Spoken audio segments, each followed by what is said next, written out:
Hello. Good to be with you this afternoon. Starting to get nice and warm here in Memphis. 75 degrees right now. So uh, that's my kind of weather. I was having a conversation, and which is what I've been trying to do all along, but hadn't had much success. But today I had a wonderful conversation with a new friend of mine on True Social. I don't know if he or she was responding to me on Make America Great Again group, or possibly my group, Prayers for Our Nation. Uh, I spend a lot of time in both of those groups. And so, my alert section there kind of gets jumbled up, mixed up. Sometimes I just really don't pay attention to which site it's coming from. But anyway, I actually got a conversation, and that's what I've been looking for. And this friend of mine really helped me out a great deal. I needed focus. I needed, something to work around. And when I do a video, I can also follow up with posts, and when I do posts, I can follow up with a video, and they kind of string along together with my Make America Moral Again. And this person said, "Look, the seven deadly sins. Look at them, in the Bible." Um, we have all of that going on. I think we're making up some new ones even.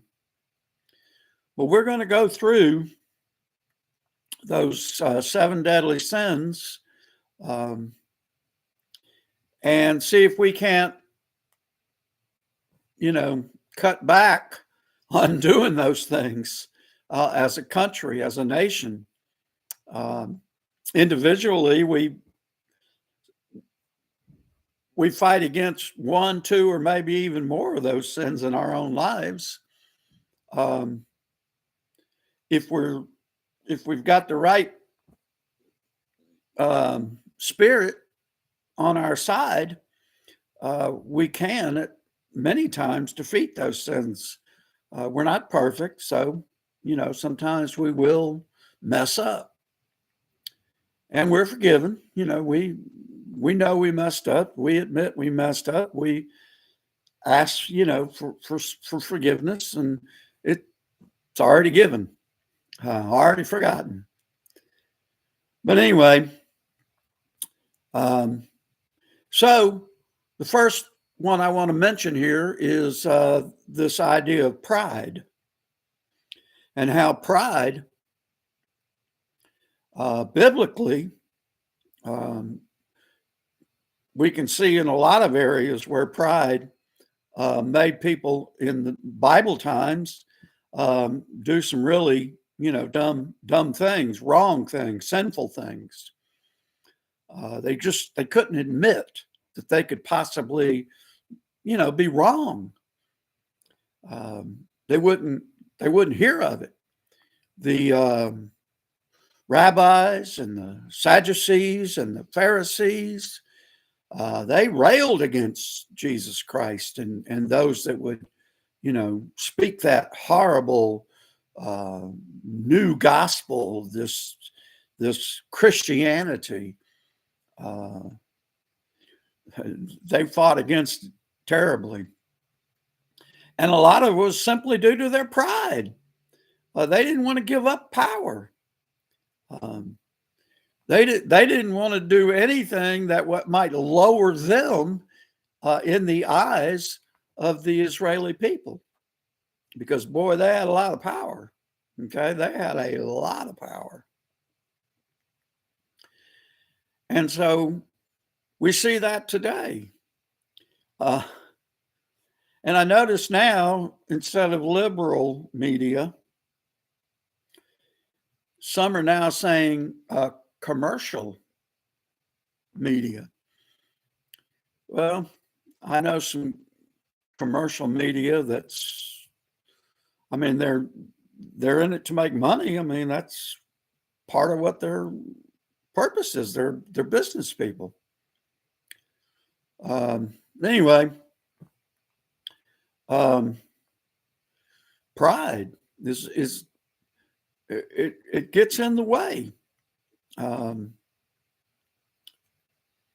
We can't back down, even when we know we're wrong. Like I said, the corporate or commercial or liberal media and these Democrats, they simply can't say, you know what, we're wrong. We made a mistake.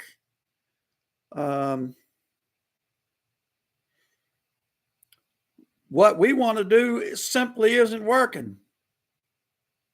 They won't do that because of their pride. The other thing, and both sides are somewhat guilty of this, more so the left, because well, they're guilty of everything now. I mean, they've gone off the rails.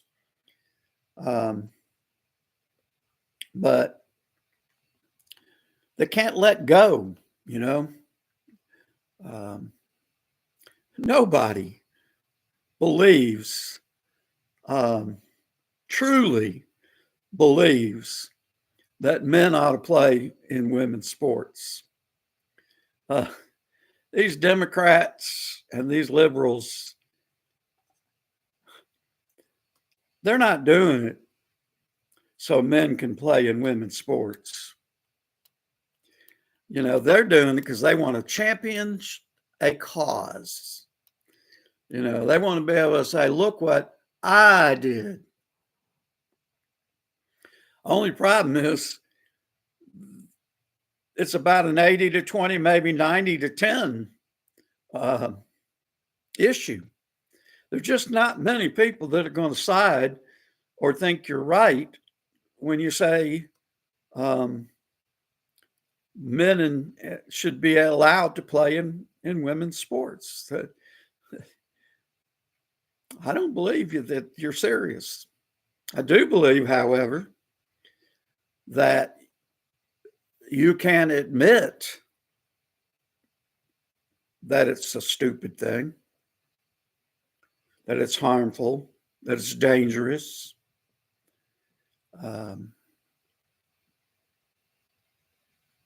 They're just not. They're not willing. And I'll tell you another thing, and this is biblical. I can't imagine any of the liberals actually seeking God's guidance. Or they think they know better than him. Now, that's probably the bigger part of it. Because these liberals, you know, I can do it. You know, I have the solution. What I say is best. They can't let it go. They can't say, oops, I prayed about this last night and God showed me in his word this verse, and this verse has convinced me that my position is not the correct position. Can you imagine AOC or Jasmine Crockett or Chris? I don't even remember the guy's name now. He's a senator. First name is Chris. I think he's from New Jersey. Anyway, nobody listens to me, so nobody will probably correct me or let me know who it is. It's Chris somebody. And They think they know better. Okay. They don't need to ask God. They don't need to follow his word. They don't need to take any advice from him. And they're certainly not going to listen to Trump, and they're not going to listen to Musk,